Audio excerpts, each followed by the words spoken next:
یہ ماہ سیام میں سخت گرمی، زبان کانٹا بن گئی، حلق خشک ہو گیا اور ہم پانی نہیں پی رہے، ٹھنڈا پانی دستیاب ہے، کوئی دیکھ بھی نہیں رہا، وضو کرتے بھی احتیاط کرتے ہیں، میاں کیوں نہیں پانی کا 2 گھونٹ لے لیتے، ٹھنڈا پانی ہے، میٹھا پانی ہے۔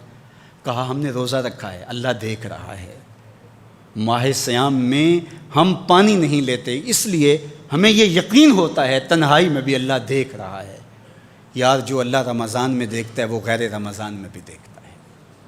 پانی پینے لگو تو دیکھتا ہے، رشوت لینے لگو تو تب بھی دیکھتا ہے، آنکھ بھٹکے تو تب بھی دیکھتا ہے، خیال بہکے تو تب بھی دیکھتا ہے، سوچوں میں آوارگی آئے تو تب بھی دیکھتا ہے۔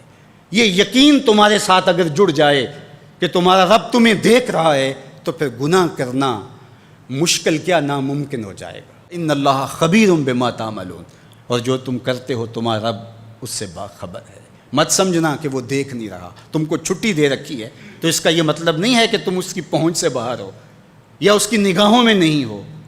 تمہارے ایک ایک لمحے کو وہ دیکھ رہا ہے، ایک ایک ساعت کو ملاحظہ کر رہا ہے۔ بند کمرے ہوں یا مخفی غاریں، تم جہاں بھی داد عیش دو تمہارا رب تمہیں دیکھ رہا ہے۔ کالے پہاڑ کی گہری غار میں چیونٹی چلتی ہے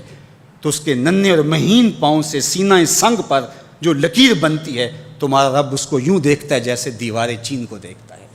تو کیا وہ تمہارے اعمال کو نہیں دیکھتا؟ تمہارے ایک ایک عمل کو، تمہارے ارادے کو، تمہاری آنکھوں کی خیانت کو، تمہارے دل کے ارادے کو دیکھتا ہے، ایک ایک چیز سے وہ آگاہ ہے۔ وَلَا تَكُونُوا كَالَّذِينَ نَسُوا اللَّهَ،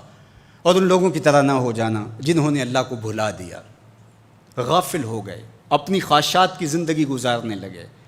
یہ جہاں مٹھا اگلا کس نے ڈٹھا، آرزوؤں کے نوکر بن گئے،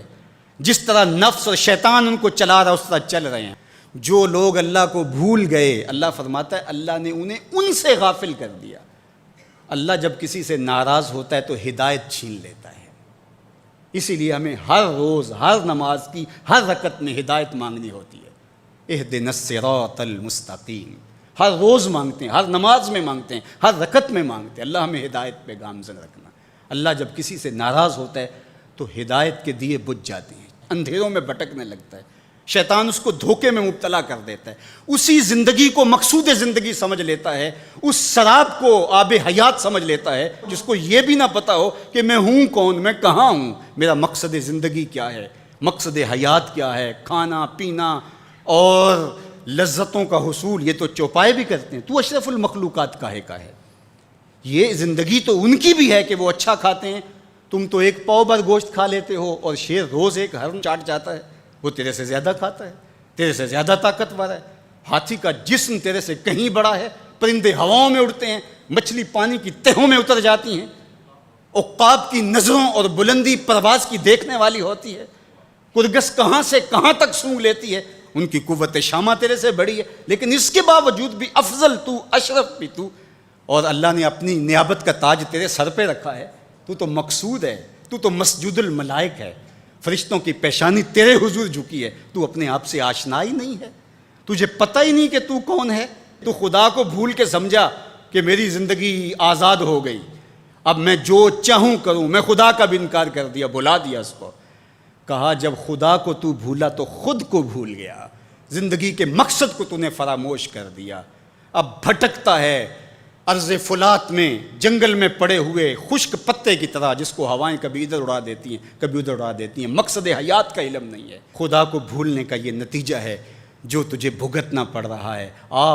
خدا آشنا ہو جا، خود آشنا ہو جائے گا، تجھے ذات سے آگہی ہو جائے گی، من کا شعور مل جائے گا، تجھے پتہ چلے گا کہ میں کون ہوں، میری زندگی کا مقصد اور مقصود کیا ہے۔